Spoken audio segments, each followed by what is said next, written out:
What's up? What's up? What's up? What's up? Tuesday. Savage Talk with Keefa is here. What's up, y'all? Happy Tuesday. Happy post Martin Luther King Jr. Day. Also known as the Kang holiday. The Kang, K-A-N-G holiday. Let me tell you guys, I hate that we have all this cold weather. However, it is a glorious time to be in business right now. And I'm going to tell you why, because I know there's people who will disagree with me and there's people who will agree with me. But yes, Savage Talk with Keefa. It's Tuesday. We got some hot topics to talk about. But before we get started, listen, make sure you download that app, 101 TKO Radio, knocking them out the box, always, in all ways. You could also tune in on YouTube. Look, you could just do a search, Savage Talk with Keefa. I'll come right up on YouTube. Same goes for Facebook. So this way, when I ask y'all a question and I say, look, I want y'all to chime in. I need answers. I need receipts. I need something. You can type your comments in. It's going to roll across my screen. And then I can answer you back. Okay? Savage Talk with Keefa. We're here Tuesday. So look, did you guys hear about Donald Trump? You know, these Trump humpers, they doing their thing. And all of the folks, if you were trying to go viral, right? Every digital marketer, everybody that's got a business that's online, they have a dream of going viral and blowing up. Now, it's kind of like going to the NFL, going to the Olympics. It is a small group of folks who are going to make it to that level. But this is what's so terrific about social media, watching people at the Olympics, you know, in the NFL. See, this is the thing. The people are so great at what they do. They make it look like anybody can do it. I promise you, how many times have you seen a sport, a play, a football play or something, and you said to yourself, man, I could have done that. If I would have had X, Y, and Z, we all believe that we can do this. And I promise you, that's how you know when somebody is just that good. They are so good. You have no idea the work that it took and takes to get to the level that they're on. It looks so easy. It looks like they blew up overnight. That is what happens when someone is the GOAT. Right? The greatest of all time. They make it look like it's so easy, anybody can do it. And I'm going to tell you, I see this firsthand in CrossFit. I see it firsthand at the gym. People have been doing Insanity, P90X for a year or two, and they think they're going to come into CrossFit and they going to kill it. They believe it's going to be easy. They believe that they're going to go to the CrossFit Games. They just need a couple years to lift and this and that. And 5 years later, they started from the bottom and now they a couple steps above the bottom. Right? That's all of our journey. I laugh about it because, see, I'm okay with it. I'm not going to the CrossFit Games. I just want to be fine. I want my body to be looking right and natural. But I won't be making it to the CrossFit Games. So the thing is, now I'm talking about going viral. Trump has mastered this, y'all. I want y'all, as much as there are people who hate Trump and say, we'll never vote for Trump. We don't need somebody as crazy as Trump. The Trump humpers, not only are they like your best customers, see, they going out there, they're committing tyranny, insurrections, all on behalf of showing support for Donald Trump. Now, it don't get more viral than this, y'all. This is what I'm saying. Because see, online, there's a lot of people who go viral and they may get all of these followers, but the math ain't mathing because they still don't have the money. The people will follow them, but they won't take action. Donald Trump has figured out the secret sauce. He is getting people energized to the point where they are going to come out of their houses and take action by showing up where he says show up, by getting in conversations and speaking their mind about what they believe and why they believe Trump should be elected again, and how they still talking the election was stolen. I mean, this only happens if someone has the ability to corral a group of people. Not only corral them, that's just step one. You got to go find the people. Right? We're talking about viral marketing, going viral. You got to go find the people.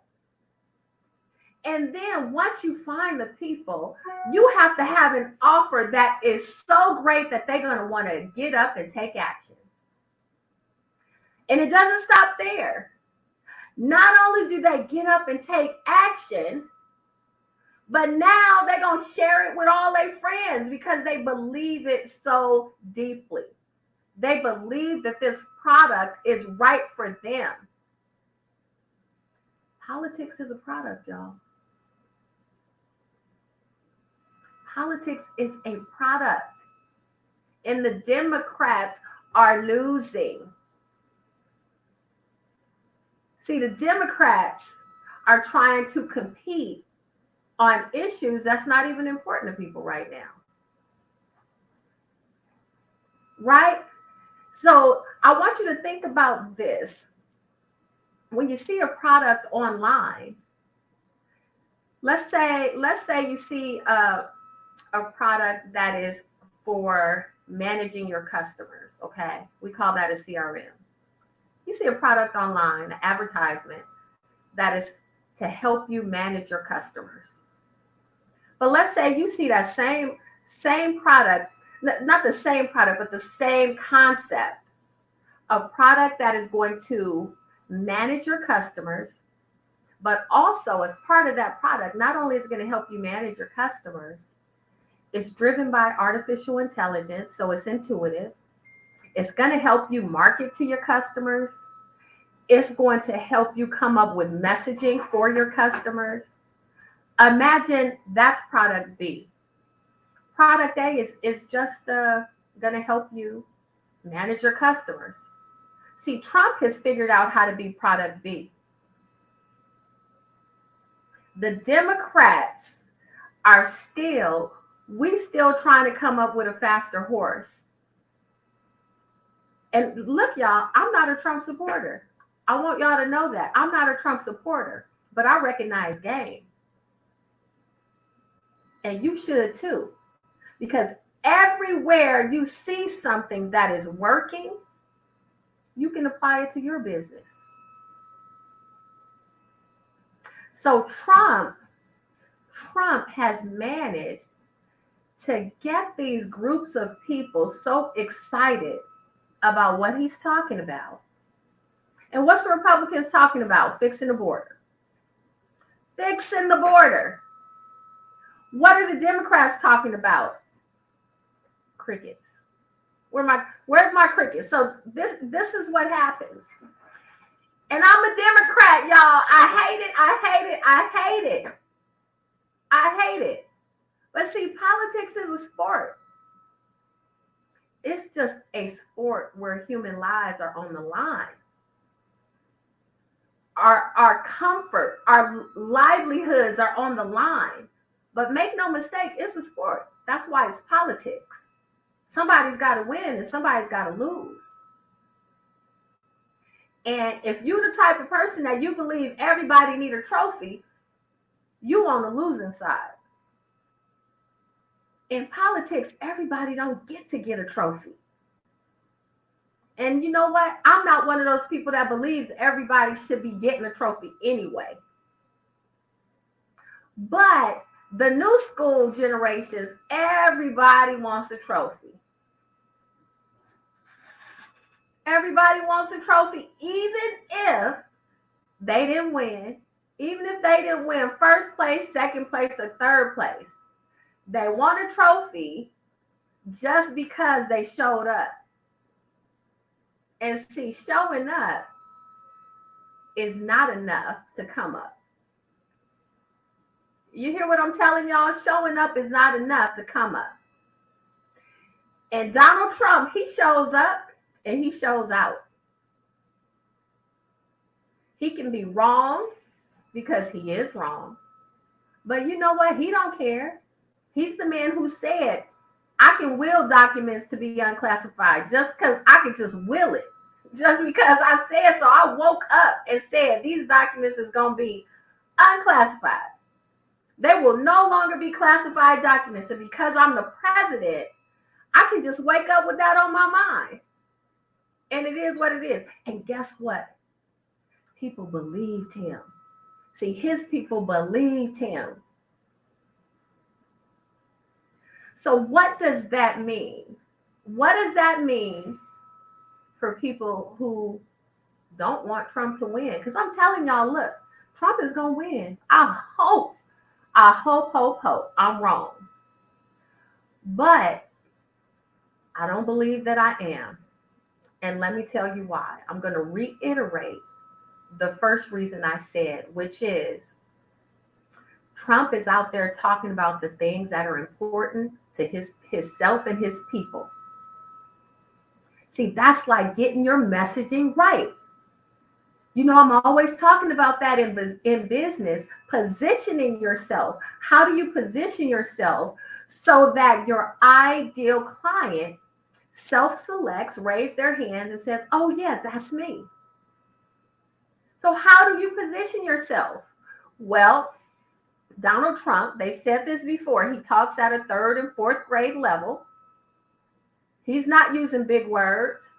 He says, show up, go vote now and vote often. You know, the stuff he says doesn't even make sense. But you know, his people don't care. His people don't care. And that is why I'm saying I'm not a Trump supporter, but this man is going to win. Because it's like he came up and crafted an ad that went viral, y'all. Donald Trump crafted an ad that went viral. You know how you be buying that stuff when the ads pop up on Instagram and it looks all grand, and then you buy it and you get it 6 weeks later and it's so cheap and flimsy and you know you didn't got ripped off, but you bought on that ad? We all done that. Listen, I got a whole drawer full of junk that I done bought off Instagram, off Temu, whatever them ads that pop up and they look, for example, like the fur coats and stuff look so plush. They look so plush on them ads. You know, them jeans be popping, but then when you get it, that fake fur is so fake fur. It's so thin. It's shedding all over the place. The arms is too short. You know, it is nothing like what you thought you were buying. But the excitement of that purchase, the excitement, you want to know why? Because it's telling you 500,000 people are also looking at this. See, that's what it says at the bottom of the site. 100 people looking at this or have it in their cart. Y'all know that's just software. Y'all know that's not true. I mean, it could be true or it could not be true. You don't know. And then you spin, you press the button to do another free spin, and surprise, you got 90% off. So that is called gamification. Everybody likes to win at games. We are just talking adult games. Politics is a sport. It is a game. So if you can excite people, if you can gamify it, That's how you're going to win. And see, Donald Trump, he's going to win even with the states that won't even allow him to be on the ballot. Now, let's go back to what I was saying about how he's positioning himself to go viral. Number one, he knows that his base is not highly educated. Maybe the Republicans that are in politics are, but his average voter, they're not highly educated. As Rush Limbaugh used to say, low information voters. Okay, because you couldn't say black voters or white voters that was trailer park, whatever. You got to be politically correct. So he came up with a term called low information voters, which means, in other words, they don't have the knowledge for whatever reason. So Donald Trump has figured out how to speak to the low information voters. And I ain't talking about black or white. I'm talking about all. Low information is low information. Look at Herschel Walker. Did y'all forget about him? Where's he at? They ran his butt up off the stage. But he was out there pioneering for Trump, telling them lies. We got to get Cat Williams on that Herschel Walker case. Where's Cat Williams when you need him?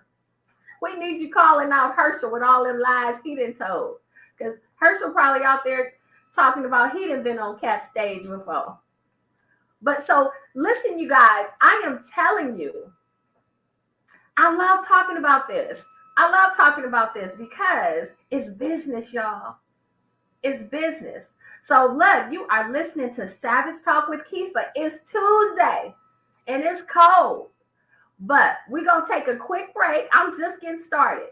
So don't go nowhere. Don't take your ear away from the phone, from the TV, from the YouTube, whatever. We'll be right back after the break, y'all.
What's up? What's up? What's up, y'all? We're back. Savage Talk with Keefa is back. So look, y'all, thank you for sticking around after the break. Before the break, I was talking about Trump. Talking about how Trump went viral. Breaking down the strategies he's using. And everything I said, nothing was a political strategy. I don't know about those. I'm not a political strategist, pundit, or any of that. I don't even like politics. I'm talking real world and business. Everything he's doing to go viral is business things. Positioning, right? Remember, I talk about that all the time. Plug, position, and promote. My PPP. Okay, not a PPP loan. PPP strategy. Strategizing.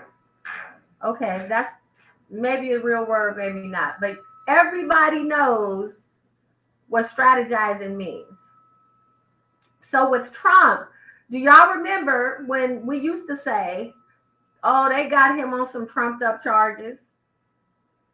Okay, they didn't give me some old trumped up price. We started using the word Trump. God, I can't tell you how long ago. We still say it. Like I still say, oh, they done trumped up this price. That's viral, y'all, before we even had the term viral. We were speaking using the man's name with reference to money or jail, whatever it was. We was using the man's name to indicate an overflow, an addition, not necessarily necessary, but more than. That's what trumped up means. Added to. So Donald Trump has been trumping up his net worth of his properties. He's been trumping up promises that he's made to his constituents. Well, and not only his base, but everybody. When he won, he said he was going to do all kinds of stuff that he didn't do. Lots of folks forgot that. But see, this is why I'm pointing this out, because the people that believe in him, it doesn't matter what he doesn't do. They're indoctrinated. They're going to vote for him. Even if he doesn't do what he says he's going to do, the fact that he says it, and they are already sold on Donald Trump. Just like in business, when you have a customer or a client that buys something from you already, they're the people that are the highest likely people to buy more stuff for you. Right? So he knows the people that are his ideal clients, his ideal customer, the people that's going to vote for him. He's figured it out. This is business, y'all. He's a businessman, not a politician. And you know what? He's not brilliant. He's not smarter than all y'all. But I tell you what he does have. This man has the belief in himself greater than probably most people. He believes so much so in himself. And this is arrogance. I'm not saying that's a great thing the way he believes it, because it doesn't come from a humble place. But because he's in politics, see, politics is not a place for humble people.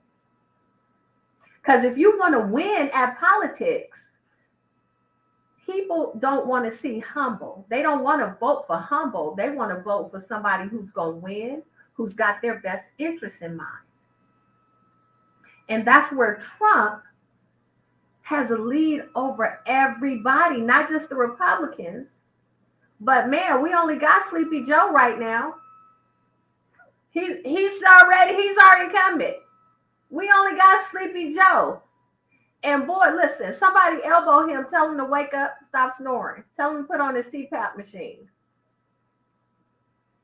Yeah, because we need him to get more quality rest so he can stay awake, not fall down the stairs, give a speech without saying the wrong city name, the wrong state name. We need him to be wide awake so that when it comes time for him to debate Donald Trump, he won't fall asleep. He won't get tongue-tied. We need him to take a couple Red Bulls and, walk the track a couple times, walk around the block, do some burpees, and be wide awake and ready. So this is all a parallel to business, you guys. I don't like politics, but I love business and I love money. I love money strategies. I love talking money strategies. And everything I just outlined to you about Donald Trump are money strategies. They're money strategies. So I want you to think about that. How you going to position yourself to your base? Well, number one, you got to talk the language. They don't care about all your certifications and your degrees and all the doctorates and, you the honorary this and the honorary that. No, I want you to think about how Donald Trump does it. Talking at a third, fourth grade level. You got to speak to your ideal client so they understand you. Right? So that is business, and that's talking about Trump, y'all. But pay attention, because the Republican race, listen, he's going to be the nominee.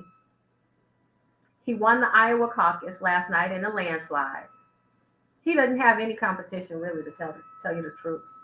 On the Republican side, he doesn't have much competition. Maybe Nikki Haley, but they don't believe she can win against Joe Biden. DeSantis, no. He can't win either. So it's going to be Trump. It's going to be Trump. And the way Biden is handling the immigrant situation, man, they're not even talking about it. The Democrats are not talking about it. You know what they're saying? The Democrats are saying, if you have extra space in your home, think about opening it up for some immigrants.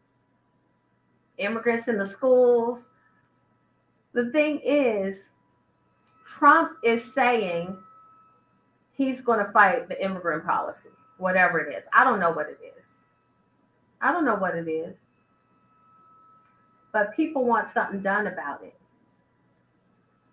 So Trump is crafting his offer. Right? So what's your offer? Your offer has got to be the thing that your ideal client wants. What is the number one thing that your ideal client wants? What is the number one problem you're solving for them?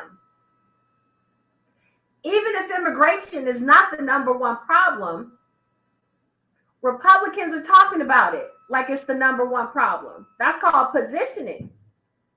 You can trump up the importance of an issue so that it comes to the forefront. And that's the front door. That's what brings the people who don't know about you into your shop. Once they're in the shop, now you can talk about other politics. Now you can talk about the other stuff. But you got to hone in on that one thing that is the biggest problem you're solving for your ideal client, your ideal customer. And that is where Donald Trump is the master. So I want you guys, every time you listen to him, I know you don't listen to him often, but let's call it homework. Let's call it research for your business. Listen to the things he says. Think about the grade level he's speaking on. Think about the talking points that he's making. Because Donald Trump, y'all know Donald Trump. So many comics and comedians have done Donald Trump skits. Because he'll say, I'm going to build a wall. And then he'll turn and say, the wall will be built. Like it's a whole new statement. And people get excited about that. He's just rephrasing the same stuff with different fluctuations of his voice, with different pauses, different head turns. And his base believes he is speaking, he's dropping the gems. His base is so excited about it. So I want you guys to pay attention and do research. Research on Donald Trump. And then you can watch Joe Biden and Kamala Harris. And you can see why Donald Trump's business has more clients and customers. Okay? Politics. More voters, clients and customers, voters. Joe Biden and Kamala Harris ticket, their business is not doing so great. They've been losing clients and customers. Over the last 4 years, they've been losing. And in fact, in the last year, they have lost more, probably more in the last year than the whole 4 years combined. And that's with the immigration issue that's come up. Not COVID, not the economy, gas prices, employment, not even all of that stuff. It's the immigration. Why is it immigration that they've lost so many supporters? Because of the narrative. If your average American turns on their TV, goes to an app, or sees on IG immigrants filling up schools, and the kids who live in those neighborhoods can't go to school because the schools are filled with immigrants, Americans get angry. Because, listen, if you live, I live in Gwinnett County. I'm going to give you an example. I'm in Gwinnett County. My school taxes, school taxes are extremely expensive. Okay? I pay over $5,000 a year for my school taxes. Now, I tell you what, if my kid's school bus pulls up to the school, or if I get an email that tells me we're going to be doing digital learning until further notice because the schools are being housed with immigrants. Now, you think I ain't going up to that school? Because I could just stop paying my school taxes. But guess what? My house going to get auctioned off on the courthouse steps if I don't pay my taxes. So these are the things that I want to know about. This is what I want to know about. So how is Joe Biden and Kamala Harris, what's their answer for it? They're not even talking about it. So that's bad business. That is bad business. So yeah, Donald Trump is a businessman. Okay, so look, I got a few things that I want to talk about, right? Since we're talking about business, and I know for a fact, I know y'all love Chick-fil-A in Georgia. When I first moved here, I went to Chick-fil-A and I didn't understand the hype and the fuss.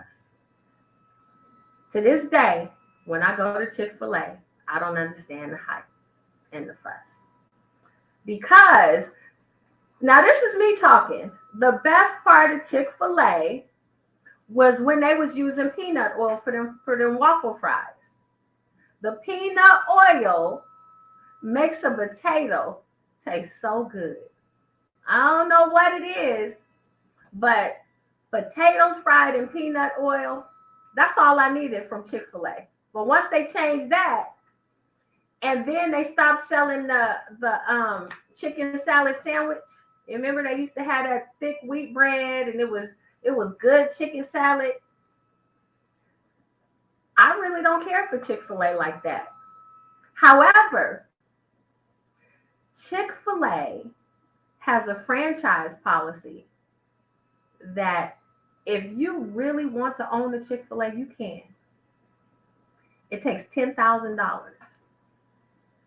Now, Chick-fil-A, they franchise differently than 99% of franchisers, at least when it comes to food. I don't know about other franchises. And this is what I mean. If you want to own a Chick-fil-A franchise, there's certain things that you need to do. But typically when you want to own a restaurant franchise, you need to have about $500,000 in the bank, anywhere from $200,000 to $500,000 in the bank, depending on how big the footprint is, which means how big is the restaurant? How much space do they take up? Where do they say you need to be located? Because some places, they're only going to be located in large malls, while some places, they're mandated to be located in smaller strip malls, right? Like, how often do you see a Little Caesars all on its own? You ever been to a big Caesars that was a Little Caesars, but it was a big Caesars? No, that's not their footprint. Most Little Caesars are going to be squeezed in between, somewhere by a dollar store, on the side of a Walmart, that is their footprint, which is maybe about 1,500 square feet or something, I'm guessing. But so the cost, the initial startup fee and all of that is going to depend on the footprint. But check this out. So Chick-fil-A, they will handle those startup costs, meaning you find a location, that building needs to be retrofitted. That means it needs to be gutted and turned into a Chick-fil-A so that it's got all the latest and greatest Chick-fil-A point of sale stuff, how they make their lemonade. Oh yeah, and the lemonade. I almost forgot. Lemonade is the truth. I do like the lemonade. It is the truth. Okay, and here's a hack for you. Always get no ice because it stays refrigerated. So tell them no ice, get all the lemonade. And the diet lemonade tastes just like the regular lemonade, but get it no ice. In fact, that goes for any drink you buy. You think they could be selling Sprite and 7-Up and Coca-Cola and it's not refrigerated? Of course not. It's got to be refrigerated because it's a drink. So always tell them hold the ice so you can get all your drink. Okay, that's a hack. And now you got about 3 to 4 drinks. Because then you add water because y'all don't need to be drinking all that sugar no doggone way. So then you add your water and now you got a drink. You have drinks for the whole family. And it tastes like Crystal Light. Right. So look, I've been doing that for years. I make my kids. Who else did that? Did you grow up where your mom and dad made you add water to everything you drink in? Like orange juice. You better put some water in it. I still do that. I do that now. I make my kids, they have to add water to whatever juice I buy. Because we got to make it stretch. Okay, but Chick-fil-A, they will handle all of the startup costs. So not only is startup costs retrofitting and doing build out of the building, it's also rent. So you got to pay that lease maybe 3-4 months up in advance. Pay your deposit. Maybe not a deposit. All of the money you got to pay your staff because you got to train your staff initially, even before you open. These are all costs that are incurred before you ever make your first penny. Got to train your staff. You got to do training yourself. You got to order all the food. So you have all the licensing things that you need to do. Chick-fil-A is saying we will shoulder that burden for the right franchisees, and all we are asking is for 15% of sales plus 50% of profit. And now get this, y'all. you never really own it. So really, even though Chick-fil-A is calling this franchising, you really are just licensing the use of Chick-fil-A. So you can make all that money while you own the Chick-fil-A, but you can't pass it down to your children. No, because you don't own it. You're paying to play. I'm not saying that's a bad thing. You want to know why? Because I know y'all love Chick-fil-A.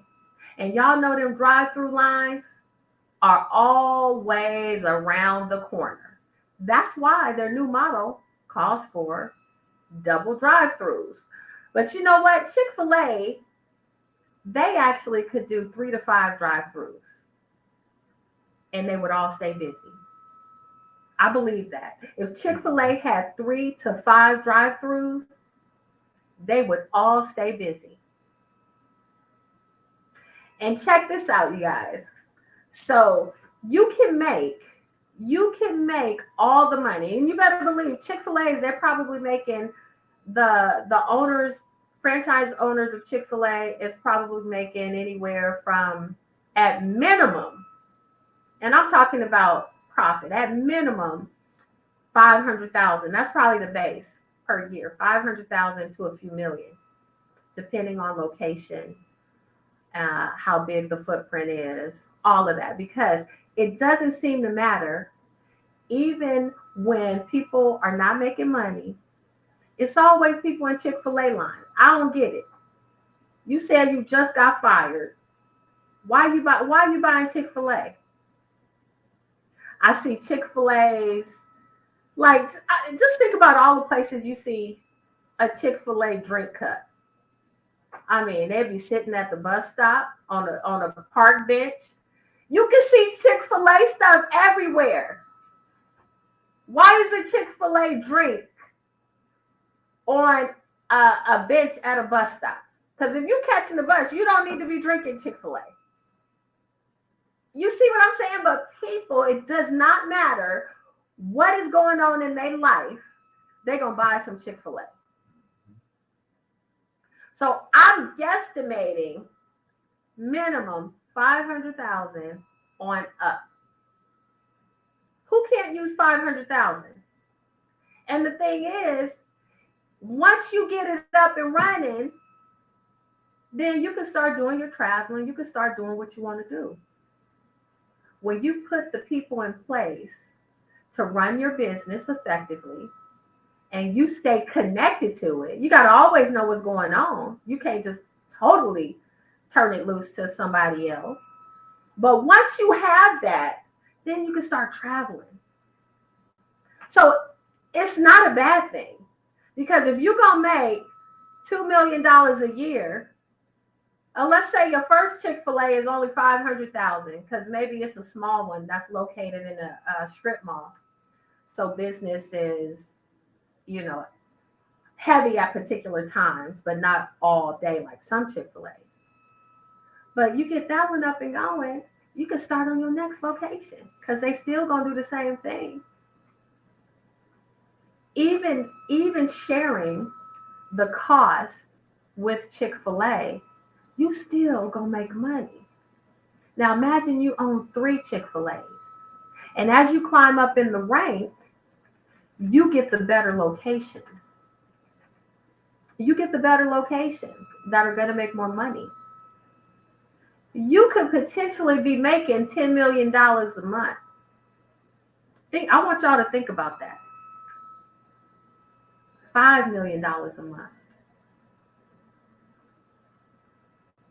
Think about it. $1 million a month. $1 million a year.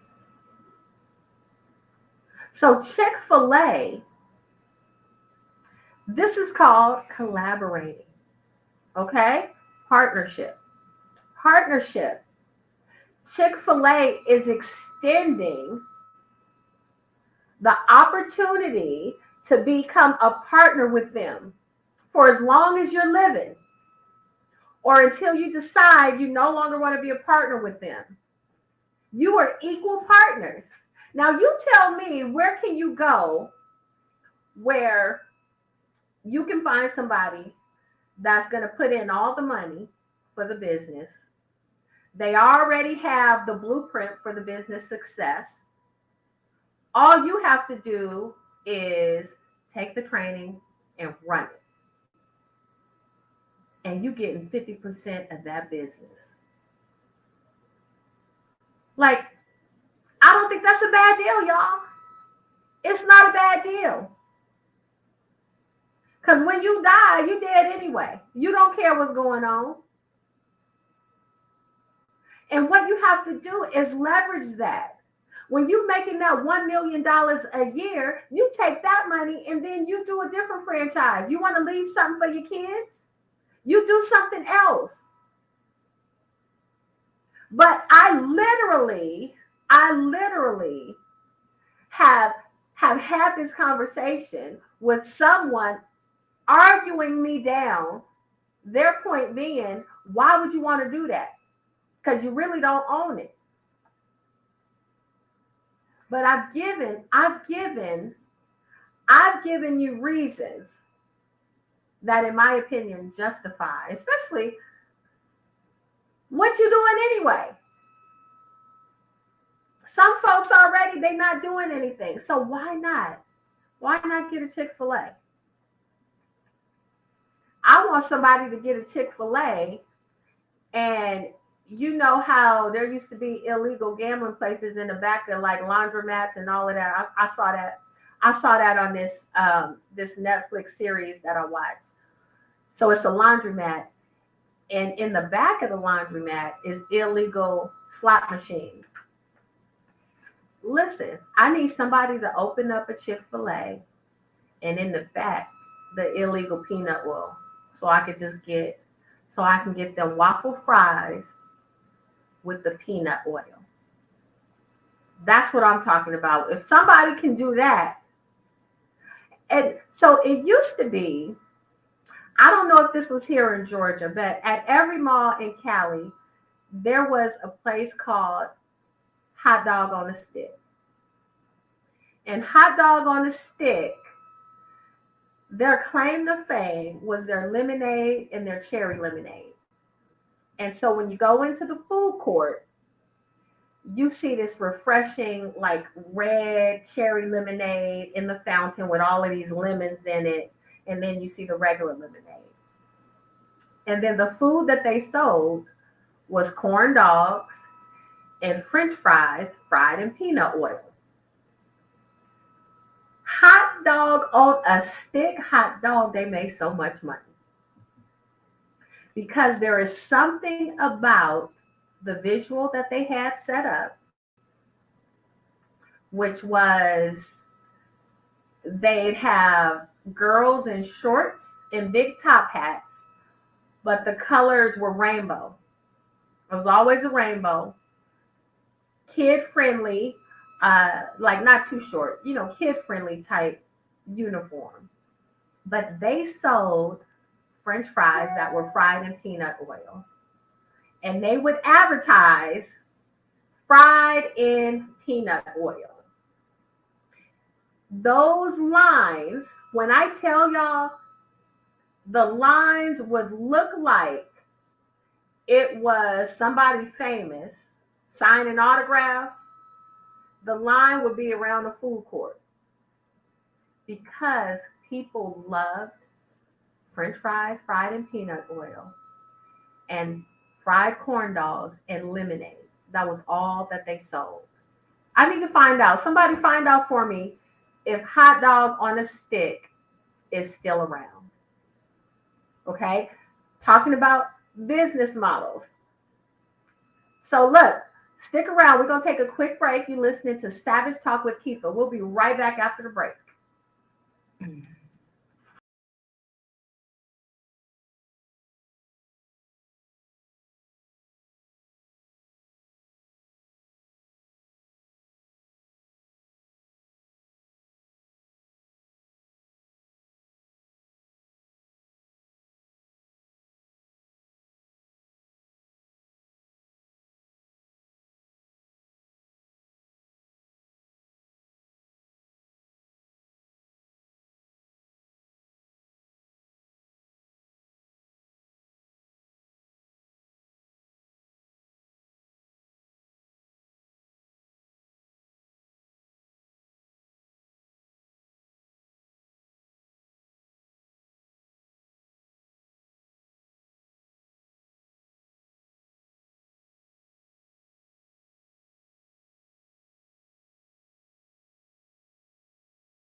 What's up? What's up? What's up, y'all? Savage Talk with Keefa is back.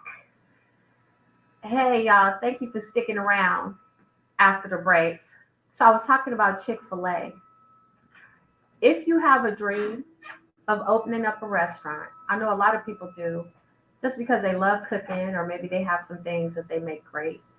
Think about Chick-fil-A. Think about Chick-fil-A. Look into it because, yeah, $10,000 to start, but, it's a means to an end. Everything we do in business, it should be a means to an end. And for me, that means whatever business venture I start or that I am a part of, because joining others is just as good. It does not matter. It is a means to an end, the way that I think about it. Because whatever business I am a part of, I don't want to have to work in that business until I'm 100 years old.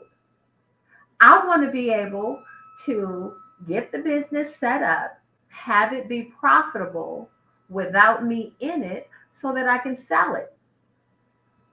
Okay, you guys, you heard that right. You got to go into business thinking about your end game.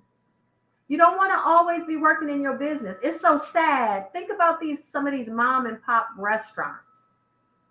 They're the only ones in there. They got to be in there every day because they're doing the cooking. Maybe it's some, recipes that they brought back from Italy, Italian restaurant or Greek restaurant.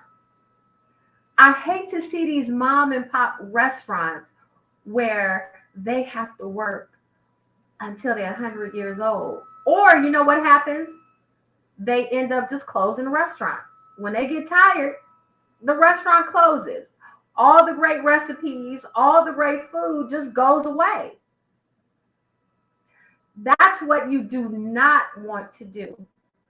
You got to think about your end game. So if you decided that you wanted to open a Chick-fil-A, maybe that's not your end game. Maybe your end game is to have one of these pop-in ATL brunch spots, cigar bar, the things that people in Atlanta love to do. Maybe it's a nightclub that serves great food. But Chick-fil-A can be a means to an end for you. A means to an end for you. So look, because I talked about traveling, right? That was always one of my end games when I got into business. I want the ability to go where I want to go when I want to go there. Anywhere in the world. I want to have the ability to retire anywhere in the world. Of course, for me, that means Caribbean, somewhere warm. So what needs to happen in order for me to be able to retire anywhere in the world the way that I want to? When I'm in business, I got to still have money coming in. So whether I'm working in the business or not, I need the money coming in. And because I don't want to have to be the one working in the business, I've got to build my business so that it's profitable without me in it. Because if I don't do that from the start, when my business is popping and I got all of these clients and customers and whoop-de-whoop and I'm ready to sell it, guess what's going to happen? The people are going to offer me money. Yes, Keefa, we want to buy your business. However, you need to stay on to manage it for who knows how long. See, I don't want that. When I sell my business, I want to not do anything else with it. I want to sell it and go celebrate anywhere in the world. So you have to know that. You have to know that going into it. That's why I say, what is your end game? And since I'm talking about business and traveling, I love to travel. I've flown Spirit one time in my life, and that was when my daughter was like 6 months. She's 11. I flew Spirit to Jamaica, and I said then, this is my first and last time ever flying Spirit, and I have not flown Spirit since then. I've flown JetBlue a few times, and I like JetBlue a lot. However, JetBlue doesn't have as big of a footprint. So that means leaving Atlanta, it's a lot harder to get a JetBlue flight to go to places that I want to go. Now, so I don't know if you knew this. Some of you may or may not have known. JetBlue was trying to buy Spirit so that they can be the leader in low-priced airfare. Who wasn't JetBlue used to be another company? Not that I know of. Yeah, I want to say. Man, See, I only remember JetBlue as JetBlue. But so JetBlue, they was trying to buy Spirit because they want to become the number one airline for low-cost airfare. So all of the stuff Spirit does, going to all of the places in Jamaica, into Mexico, that is their footprint. That's what they specialize in. We're going to take you direct flights to these Caribbean places. We're going to be cheap. We're not going to include no bells and whistles. Customer service is going to be spotty. It's probably going to be a lot of delays, but there's a market for that. See, when I was in my early 20s, I didn't care about no long layovers. I could have stayed in the airport. We could have left the airport, came back. It didn't matter. That was when I was in my early 20s. Price was my main deciding factor on airline ticket. Price, because I wasn't as busy as I am now. So yeah, I could do a layover for 10 hours. If it meant it was going to save me $200, yeah, I could do that. I could show up 3 hours early and stand in line with a whole bunch of ignorant people waiting on customer service to check me in and all of that. I could do that because I had time to waste. I had time to waste in my early 20s. Time over money. See, now it's different. It's different. Time is the most valuable thing in my life right now. And I am not willing to trade a cheap airline ticket for adding 12 hours to my life. Okay, but that's me. There's still tons of people in their early 20s, even in their early 30s who ain't got nothing to do. There's a lot of people who still are going to value that cheap price over the waste of their time.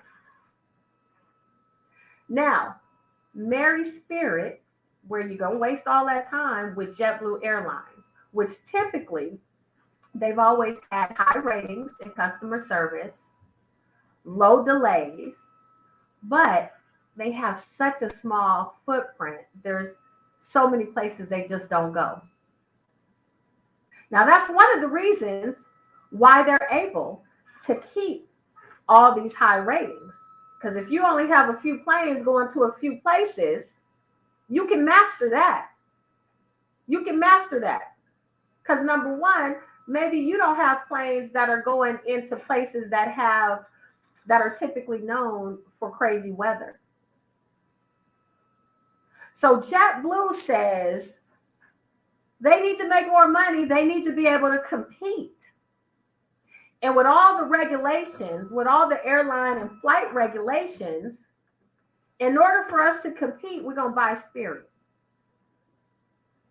We're going to buy Spirit. So this way, we can bring all of our knowledge on customer service. We can bring all of our experts in customer service. We can bring all of our knowledge on how to not have flight delays. We can bring all that to Spirit. And so overall, the airline experience is going to be better for everyone. Not only that, they will be more competitive against the Deltas. And y'all know we love Delta. Really, I love Delta not only because it's right here in Georgia. And I'm going to tell y'all know I'm from the Bay Area. one of the reasons why I moved to Georgia was the ease of going anywhere else. Anywhere in the Caribbean, because I like warm places, it's easy to do with Delta. Now, think about this, y'all. I am Delta's ideal customer because why? I'm willing to pay more money for a direct flight. Y'all hear me? I'm willing to pay more money to not have to stop somewhere I don't need to stop. So those that'll fly Spirit, if you have the time and you're okay with stopping at two different places before you get to your destination, or stopping at one place and staying in that one place for 12 hours before you take a plane to your other destination, you can fly for cheap, next to nothing. Let's say $150 one way, probably cheaper than that. That is not Delta's ideal client, because Delta tickets typically are a couple $100 more than Spirit. So JetBlue says, we want to be the in-between. We want to be the mediary. We're not going to be the most expensive. We're not going to be the cheapest like Spirit, but we're going to buy the cheapest. And actually, I don't know, is it Spirit or Frontier? They're kind of like one and the same to me. Listen, I flew Frontier one time. And Lord God, I said, never again, never, never, never again. But then I stay on the email list. See, this is psychological. I stay on the email list because I see that discount then, and I see that 99 for a year. I see all of those deals.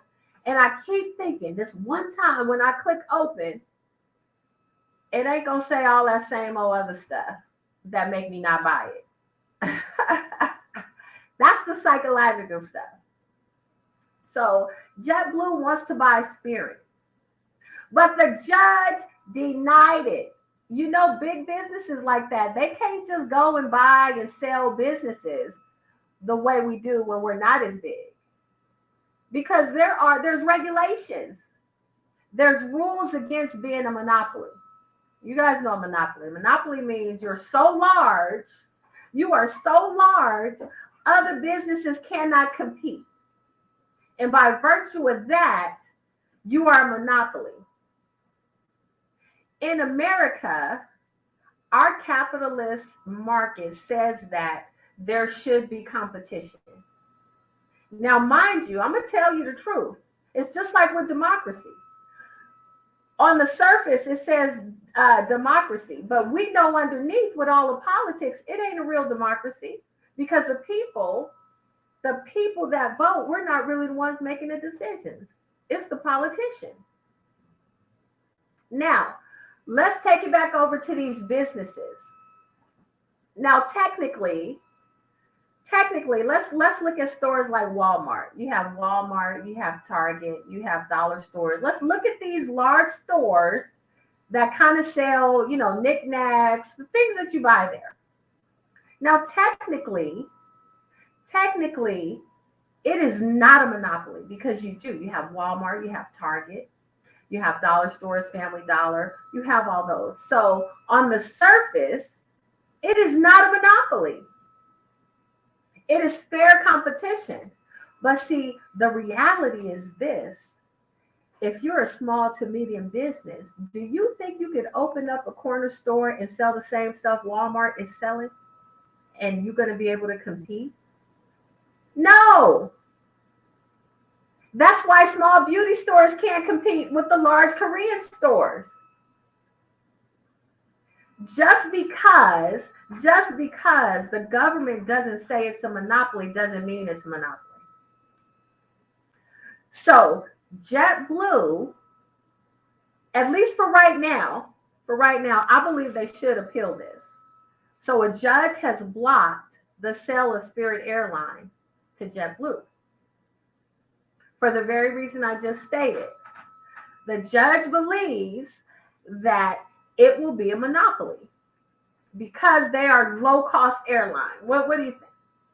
I'm curious, because what I was thinking of last time, at one point in time, I'm not sure if it ever transpired and whatnot. JetBlue and American Airlines was like partners. Maybe. So if that's the case, if they are, let's say they are still partner, how that dynamic is going to work? Because then it's really going to be a monopoly if you think about it. With American Well, that Airlines. might be part of it. That might be part of it.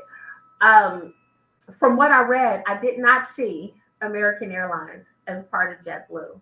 However, some of y'all have probably seen that Tubi doesn't show that they're owned by Fox Network.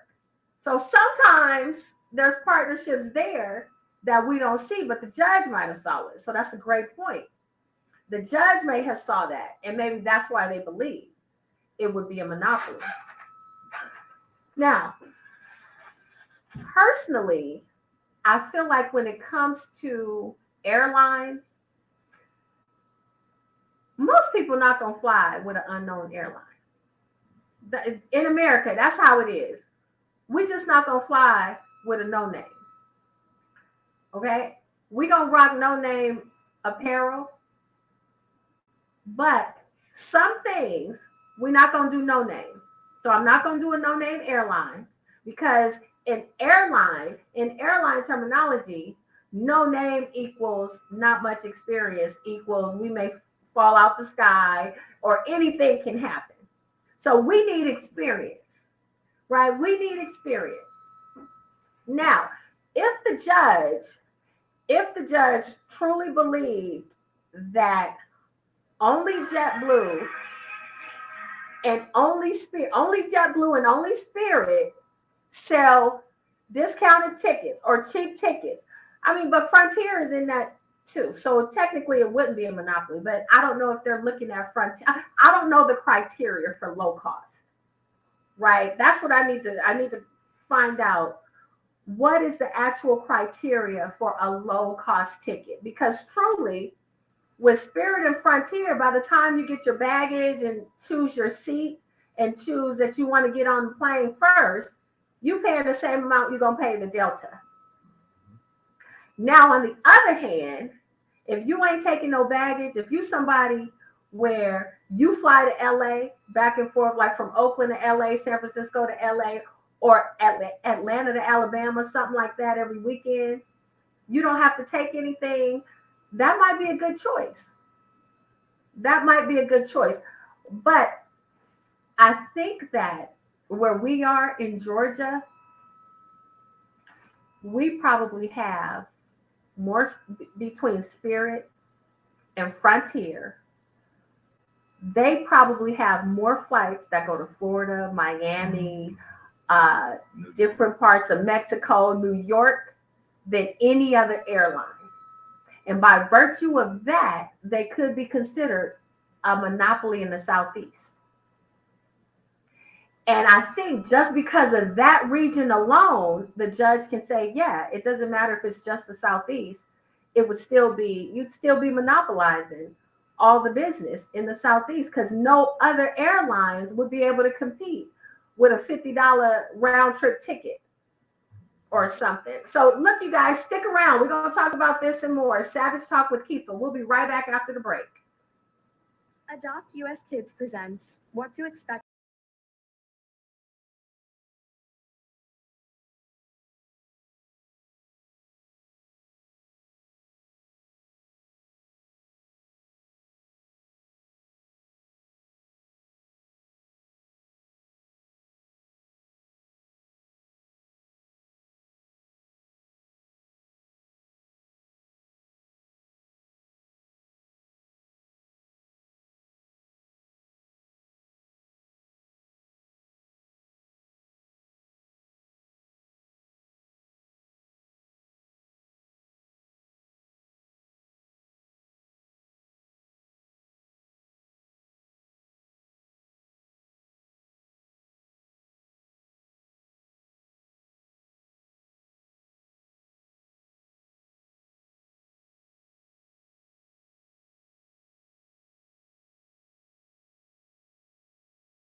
Sorry.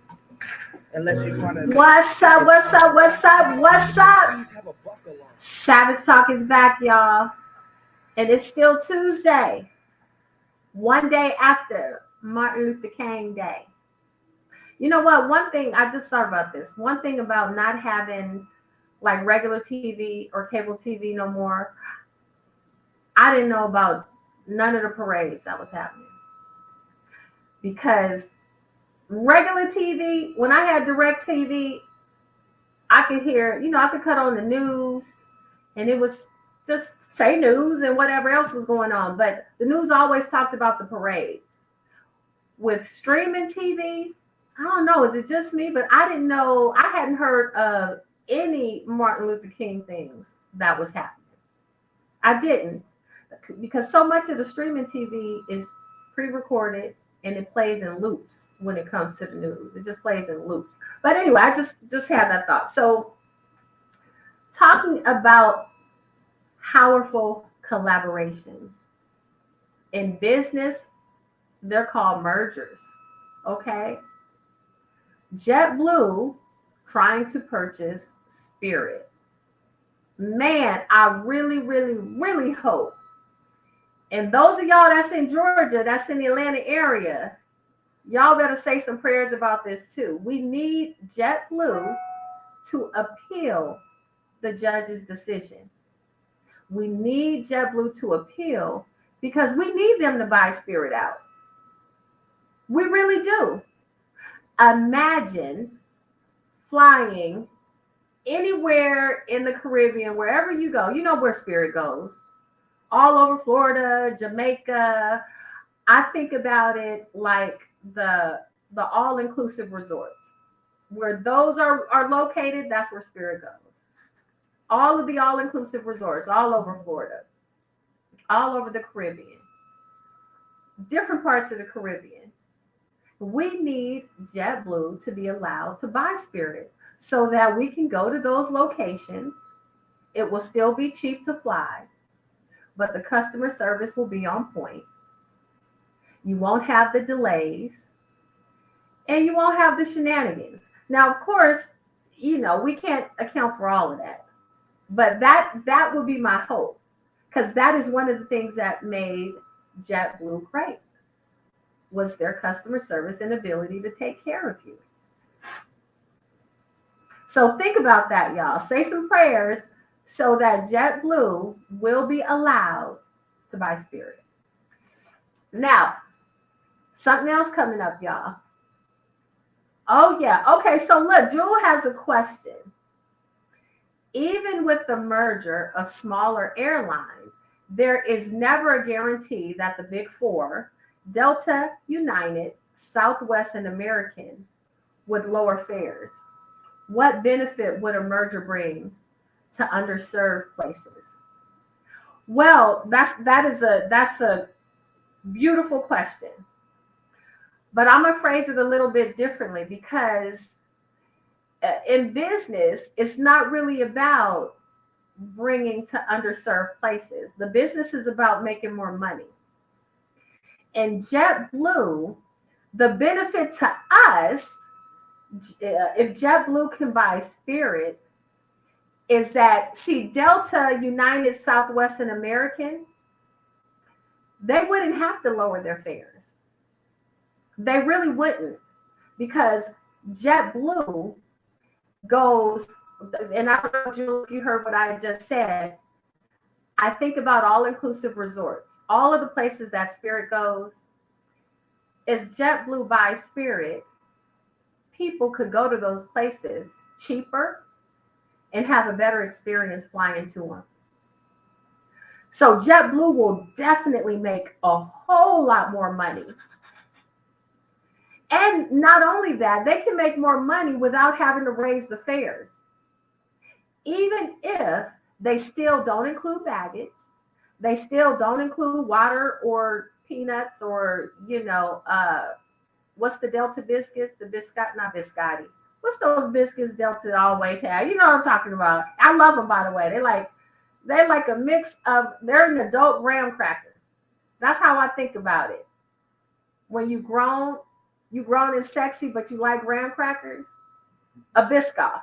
That's it. It came to me. It's called a Biscoff. The Biscoff is the grown and sexy graham cracker. Now, they don't have to include any of that. I would gladly fly JetBlue to any Mexico place on the Caribbean, Turks and Caicos, all of these Caribbean places, Florida, even if it's New York, DC, those places that are easy for Georgians to get to with a plane ride. So that's the thing. It's not about getting to those places that are underserved. Because there's places like in Belize, there's people that want to go, but see, more people want to go to Cancun. The reality is, when it comes to tourism, people want to go to places that are already intact and built up. And one of the draws with Tulum, even though Tulum is not a place that is all the way built up, but its proximity to Cancun and Cozumel and the beauty make it that people want to go there. We don't want to go to places that don't have internet. And some of those underserved places, yeah, they don't have Wi-Fi in place yet. Nowadays, who's going anywhere without Wi-Fi?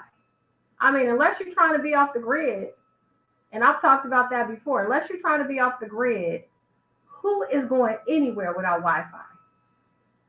Because number one, I would be definitely afraid to get stuck somewhere. I don't know where I am, may not speak the language, and I don't have Wi-Fi. I don't have a signal.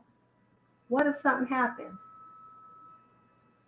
I wasn't a Girl Scout either, so I can't look at, like, I know the sun rises in the east and sets in the west, but that's about the extent of it. Now, I know how to read a compass. I know how to read a map. But I ain't trying to do all that. I'm trying to get to where I got to go, party, and have fun. I don't want to do no work. So I need the tickets to stay cheap, but I need to have a good experience. So a merger in this instance, it's not about serving underserved. It's about making more money and getting their share of the market. Delta, American, United, they don't have to lower their prices. They really don't, because in the Southeast alone, we have so many destinations that Spirit serves, Frontier, and JetBlue, the three low price leaders. Delta, American, United, they don't even have to serve those areas. But I believe this is why the judge may have blocked it. Because when you think about the coverage that Spirit and JetBlue have in the Southeast, most people are using those airlines to fly these quick flights from Atlanta to Miami, Atlanta to Fort Lauderdale, Atlanta to Washington, Atlanta to Alabama, those sort of things. People look for cheap tickets for small, quick flights like that. So I hope that answers your question. The answer is no, I don't believe Delta will lower their fares. I don't think that the merger, the purchase is about them lowering their fares or serving underserved locations. I think it's only about making more money and having a larger footprint. So I hope that answers the question. But now, so that's what we're talking about with flying. JetBlue and Spirit. Say your prayers. We want JetBlue to be able to do that. Now, on another note, listen, let's do a time check. We have about 15 minutes. Now, I couldn't do Savage Talk without talking robots and AI. Last week, we talked about Chick-fil-A and their robot Chippy that was making the chips, and hopefully it won't have them stale chips in there. And Avocado, the robot that's making the guacamole. Now Toyota, they're working on their robots that will be designed to help you do chores and small things. And I'm gonna tell you why this is important. So typically, robots that are being used right now, and I've talked about this, they're being used to pick and pull. Okay, so like they're picking up some merchandise and they're getting it ready to be shipped, like at Amazon. So what does that mean? That means that they don't need to have fine motor skills. They just need the ability to be able to pick up something, put it in the box, and then the people will, put the tape on the box. The robot picks up the box, turns, and puts it on the shelf. It's ready to ship. Now, with the robots that Toyota is making and testing, these robots will have the ability to have some fine motor skills. So what will they be able to do? They'll be able to sweep. They'll be able to scramble eggs. They'll be able to turn the pages on a book. Listen, sometimes we can't even turn the pages on a book. They'll be able to put things in bags. So Toyota is using a new way to teach their robots. So I'm going to talk about this after the break, y'all. So stick around. Savage Talk with Keefa. We'll be right back after the break.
What's up? What's up? What's up, y'all?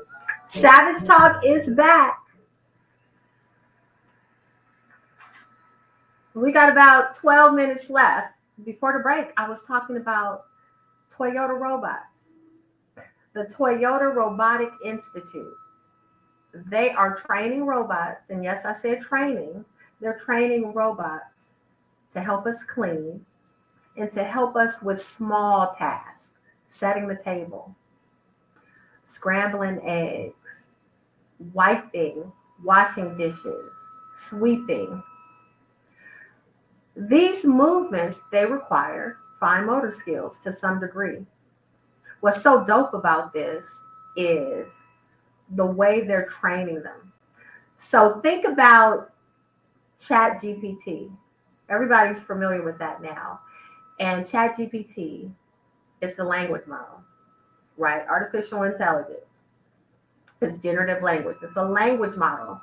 We have been training the ChatGPT language model by virtue of we input something, we ask it questions, it learns, it gives us an answer. So it's been taking all of this information and learning from us. Now, what the Toyota Robotic Institute is doing with these robots is inputting information, but it's physical information. So they are training these robots in how to move, how to turn a page on the book. This is incredible, y'all. Now, we know there's already robots that can perform surgeries. Now, they're not doing it by themselves. Of course, it's still human intervention. But the ability to have fine motor skills at the end of an arm of a robot so that it can turn the page of a book. It can take a wine glass, out of a cabinet, put the wine glass on the table, grab a knife and a fork and a plate and all of that, set the table for you. Now it moves slow. They move slow. It ain't no speed. But you have to do these things like you would a dishwasher. You know, at night after you finish cooking, everybody's had dinner. You put the dishes in the dishwasher and then you let it run at night. So everything is clean when you wake up in the morning. There is going to be robots doing so many things. And at some point in the future, the Toyota robot, the Chick-fil-A robot, the companionship robot, the robot that's for your pets, all of these robots that I've talked about, at some point, you'll be able to have one robot that can do all of this. This is what generative learning is. Machine learning. They're constantly learning information. Right now, the information is siloed. Toyota's got its own robot. Amazon has its own robot. GXO has its own robots. But eventually, the information that these robots have will be common robotic knowledge. Okay, like common robotic sense. Can a robot have common sense? That will happen. I believe so. Now look, you guys, I am making some predictions based on what I know right now. Just the way that social media has caused things to go viral, and once it goes viral, then it becomes common knowledge. Yeah, that's how society works. When enough people know something, it becomes common knowledge. So here's another question. Do I think that a robot like the ones used at Toyota could be equipped with camera imaging and tactile sensing could be used to assist in physical therapy, mobility needs for a disabled veteran? Absolutely. Absolutely. Robots will be able to. So let's take, for example, let's say a rehab facility with disabled people, specifically the disability is they're either amputees, can't walk, or they have limbs missing, their arms or something. Robots already there's machines that can lift folks up. It can lift them. You can punch in how much weight you want the equipment to carry. So for example, if someone has multiple sclerosis and they only have 10% use of their legs, then this machine can lift them up and give them 90% help so that their 10% can not only ensure that they don't lose that 10%, but they also can start retraining other muscle fibers. Robots will be able to do that. Absolutely, because they already are. They're just not called robots. They're called machines. And check this out. See, I have a client who has spina bifida and is in a wheelchair and is paralyzed at the ankles. So listen to what I'm saying. Ankles are paralyzed, but can feel in other parts of the leg and the feet. So when if I'm coming up with things that, how can we get the legs moving when the ankles actually don't work, but the feet and other parts of the legs kind of do work? Robots will be able to, and I'm predicting that at some point in the future, I will be able to punch into my robot the scenario, and my robot will know exactly what I need to do with my client. Because I bet you can go in the chat and plug in a good prompt, and I bet you chat can give you an answer now that would make sense. This is what I'm talking about. Eventually, this stuff will be common robotic knowledge. That it doesn't matter what robot you have. The only thing that matters is the programming you buy. Like we have with Apple Music, with Spotify. You have access to everything, but you purchase certain things,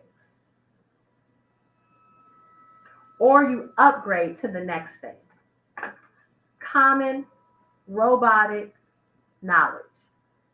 Okay, common robotic knowledge. I don't even know if that term exists. Common robotic sense. I might be making up some new terminology.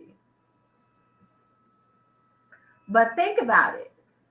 Would you buy a robot to help you with chores? You go to work in the morning. When you come home, let's say on Mondays and Wednesdays, your robot is programmed to clean the kitchen, to clean the living room, and maybe that's it. Or maybe it's just a kitchen. You have a huge kitchen, lots of kids. On Mondays, robot does the kitchen. So in the morning, when you leave for work, you program the robot to do the kitchen. When you come home, the dishes are done, right? It's put the dishes in the dishwasher. It's taken the clean dishes out and put them in the cabinets, and it's set the table. It might be able to make food too. I believe that's coming too. You can plug in, okay, if it's Taco Tuesday, your robot already knows y'all like Taco Tuesday.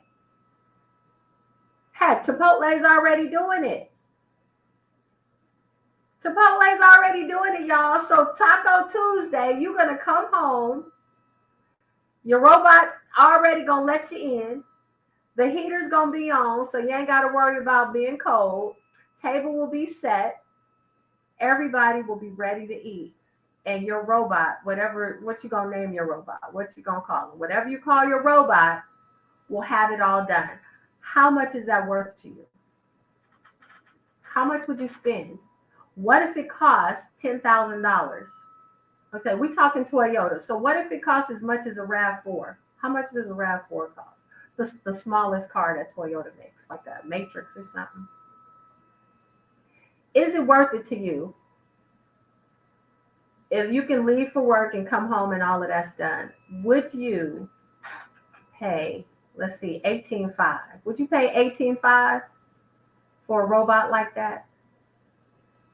And then add on $2,500 for a bumper to bumper warranty? I think I would. Especially you can make payments. This is the future that's coming, y'all. So start putting your coins together.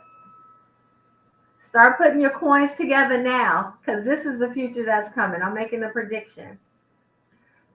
You've been listening to Savage Talk with Keefa. It is Tuesday, one day after Martin Luther King Day. We are blessed. We're alive. Thank you for lending me your ears for the evening. Thank you for tuning in, listening. I hope you think about everything I said. I hope the information was valuable to you. Keep it savage, meaning don't stop your grind. Don't ever give up. God created you and your purpose for a reason, and there's people that are waiting for you and only you. So get to trumping. I told y'all how to do it. Do what he do and make it pop. I'll be back next Thursday. Download the app. You've been listening to 101 TKO Radio, Savage Talk with Keefa, Tuesdays and Thursdays from 5 p.m. to 7 p.m. I'll catch y'all on Thursday. I'm out, y'all. And then I feel this line every time I'm